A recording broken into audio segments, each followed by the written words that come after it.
Brent here from American English with this guy teaching American slang. And I thought, what better way to do it than with an American TV show, The Office. Even if you aren't a fan, I think we are going to find some things that will be useful to you the next time you study English. The clip I chose is from when the cast learns about their documentary coming out and the reviews are in. And when we say review in English, it means someone is looking at something and they are taking notes and they are telling you, is it good or is it bad? Often newspapers in the United States will have reviews. You can find reviews here on YouTube pretty easily. And of course, since this is The Office, the reviews have got to be pretty bad. So in this clip, there will be some slang, but also I'm going to point out anything that I think might be helpful to you. All right, here we go. Red alert! Red alert! The reviews are in. I repeat, the reviews are in. What? Okay, so when you hear red alert in English, I think it comes from like the military when they need to be on guard, when they need to be ready for something bad to happen. Usually green signals everything is fine. Yellow is, things might get bad. Red is about as close as you can get to war. So Andy comes, the character's name is Andy, comes in announcing that the reviews are in. I just got a text from my brother, scrantontimestribune.com. There's a review of the documentary. Scranton, it's the city this takes place in. It's in Pennsylvania, not far from where I live, I guess. It's in the Northeast. And Tribune, that's often the name of a local newspaper. So I think he said the Scranton Times Tribune. It's definitely a newspaper. What does it say? I don't know, Phyllis. I just got the text and started screaming red alert. Well, the alert was already set to red because of stairmageddon. You think I should set it to double red? I think we should. Okay, I don't think double red exists, but Dwight is always making stuff up. He said stairmageddon, stairmageddon. And in a minute, we'll see one of the characters, Stanley, is on the stairs. But that comes from Armageddon, which is like a big war at the end of the world. Armageddon, if you ever hear that in English, it just means a big war where bad things are happening. I think there are some video games that have come out recently and they use that term Armageddon for a really big war. Good. Okay, that was Stanley. He's on the stairs. If you know anything about his character, he doesn't like to work out. He doesn't like to eat healthy. So I think maybe the elevator was down. The elevator was not working. So he had to take the stairs. And if you notice what was in his hand, if somebody has asthma, means they can't breathe well, they might use that thing. We call that an inhaler. Oh, he already used it, but that you can say he just used his inhaler. Guess what? I was just editing that video and I saw that Stanley was not actually using an inhaler. He was using what we would call an energy shot. Sometimes we have these little bottles.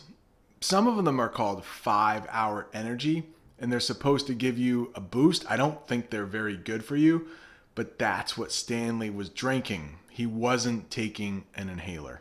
All right, back to the lesson. The Office, an American workplace airing on PBS next month, is a documentary following the employees of Scranton's own Dunder Mifflin Paper Company. In the series, which will air starting in May, we get... Now notice, that's a British accent. She is the only character, I believe, that's going to speak here that has a British accent. The rest of the characters have an American accent. Can you tell? Please let me know in the comments. Are you able to tell the difference between a British accent and an American accent? Get an in-depth look at many interesting local people. There's Kevin Malone, the Falstaffian accountant. Okay, she just said Falstaffian. That comes from Shakespeare.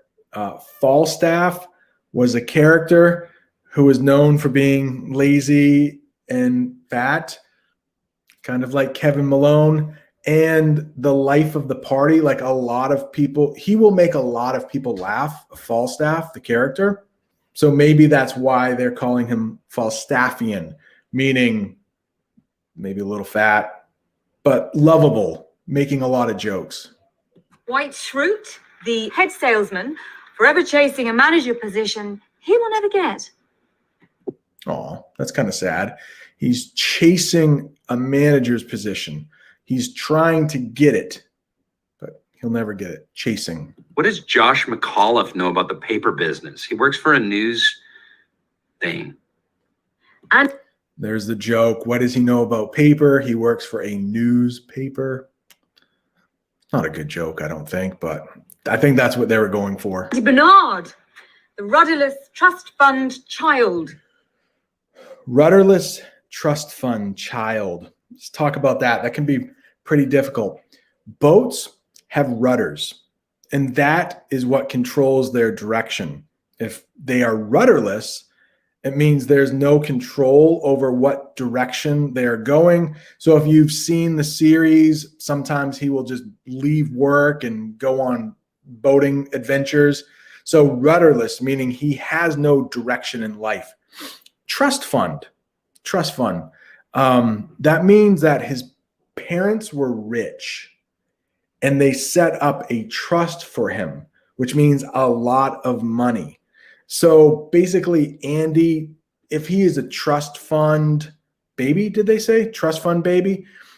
He doesn't have to work for a living because he gets money from his parents. It could be grandparents. It could be a very rich uncle. But a trust fund means you have been given money, you have inherited money, and you don't need to work. / middle manager, whose incompetence is emblematic of a declining American economy. Ouch. Okay, there's a lot that she said here, but she did say the word incompetence, and that is a term you might hear in everyday English. Incompetence means they can't do something very well. You don't want to have an incompetent boss, means they can't get things done. You don't want an incompetent coworker. It's just they don't work very well. They don't do things very well. Sorry, Andy, that's It's okay. What the hell does he know? a possible explanation for his lack of career focus is his surprising musical talent.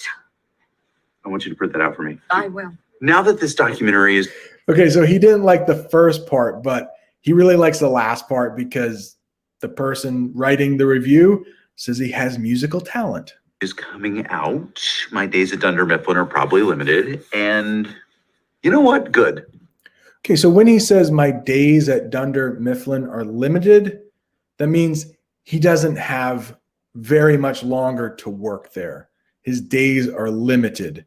I hope that would never apply to your life, because if your days are limited, it just means you don't have long to live. But if you're planning a big move, maybe to the United States from your country, you could say right before you move, hey, my days here are limited, meaning you'll be moving on soon. Because this is not what I wanted to do with my life. I wanted to be my generation's Lisa Loeb. Though it mostly focuses.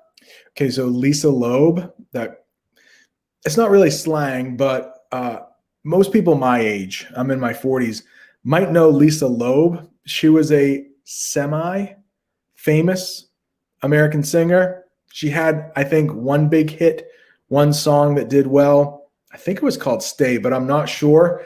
I can put that up and maybe play a really quick clip of her song, and hopefully I won't get copyrighted and have to take this video down.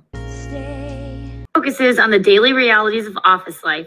A lurid subplot reveals the hypocrisy of a local public figure. Okay, so they're talking very quickly here, but lurid is a good word to know. It means like a secret, a dirty little secret, like something is going on that other people don't want you to know. It could be money's being stolen. It could be people who are married are hooking up, we might say. Lurid.